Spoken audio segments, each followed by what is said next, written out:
In this video, we're going to go over everything you need to know to successfully ask for letters of recommendation for medical school. And this is one of those topics that really freaks students out, especially pre-meds, when applying to medical school. And I think it has to do with, one, not knowing who to ask for letters from, and two, how to actually do that. So in this video, I'm going to cover all of that, and by the end, you should be able to successfully ask for letters of recommendation. So first off, how should you ask someone for a letter of recommendation?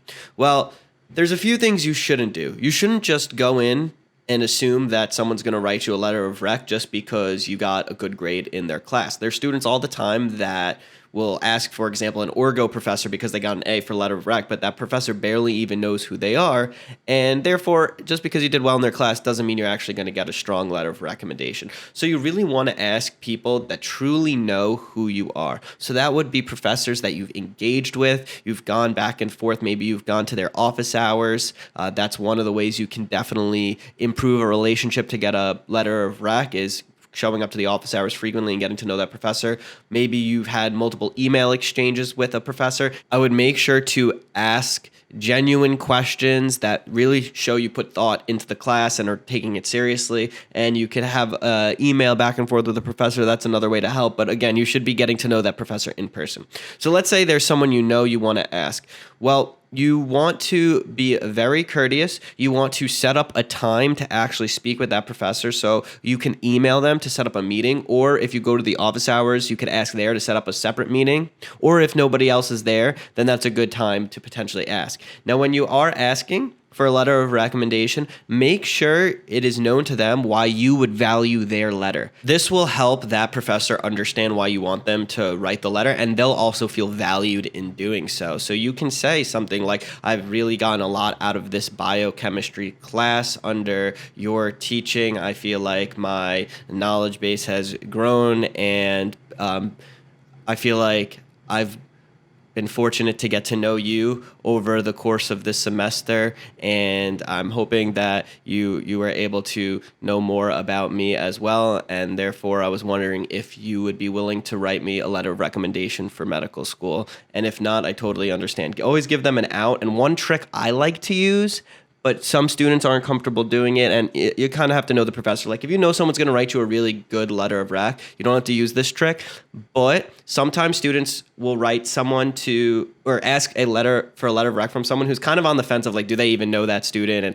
you're not even sure if they're going to write you a good letter. And the worst possible thing that you can do is get a bad letter of recommendation or a neutral recommendation from someone. And so what sometimes you can do is you could say, I was wondering if you're comfortable writing me a strong letter of recommendation for medical school. And if not, I totally understand. That kind of puts the person in somewhat of a corner where they either have to decide, yes, I'm going to write you a strong letter of recommendation, or they could say, look, I'm not comfortable doing that.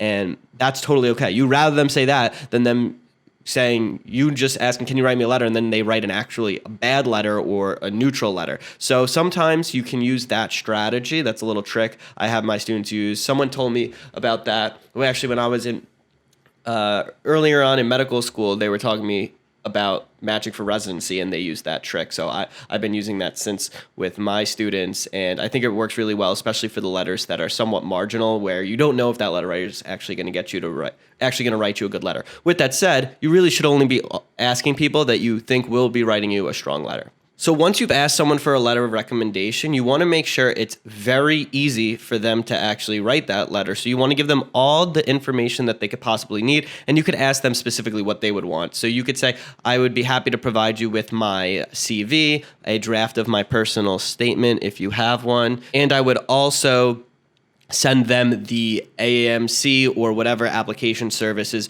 recommendations for letter writers. You can usually find that on the application website. So that shows the reader what they need to write about and what would be considered a strong letter of recommendation. And some people are very familiar with the process because they write letters of rec for medical school all the time, but others don't. So you definitely want to just make sure that the reader is prepared and give them ample time. It should be weeks in advance, maybe months if you really can give them that much time. I think that most people would really appreciate it. And then also you'll want to make sure you're following up on getting that letter of rec in, because most people are very busy and they'll forget, or they had other letters they had to write, or things come up. So just give the people ample time, and it's okay to remind them as well. Now, next step is, okay, you just got someone to commit to writing a letter, you sent them everything, they're going to write the letter. Now, where do they upload it? So there's a couple different ways that you can store letters.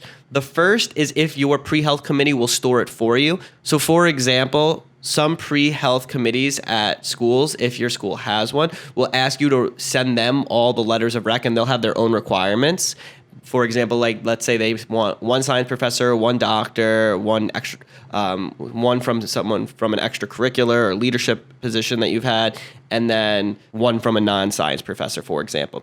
So they might have those requirements, and you then send it to the committee, and they're going to take that and write a committee letter, which is more of a letter of evaluation of where you are as a pre-med student at that school. And they send that as a packet with the other separate letters of recommendation to the AAMC or to whichever application service you're applying through.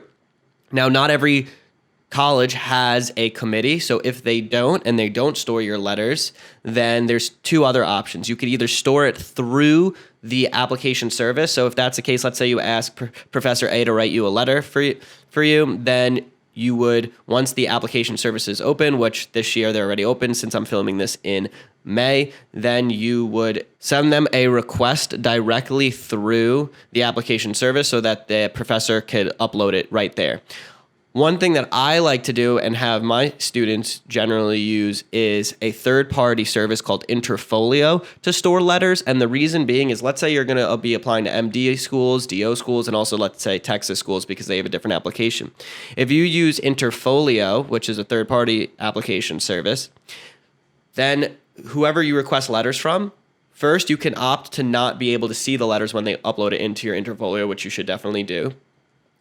And then they only need to submit the letter once to Interfolio, and it stores that letter, but you can send that letter to all three application services. So that makes it a lot easier, and you can store letters a lot farther in advance, because let's say the application service didn't open yet, but you want to have someone write you a letter and store it, maybe it's 6 months out, they can do that in Interfolio. So I recommend looking into Interfolio as an option. You do have to pay a fee when you actually transfer the letters to the services, but I don't think it's that big of a fee.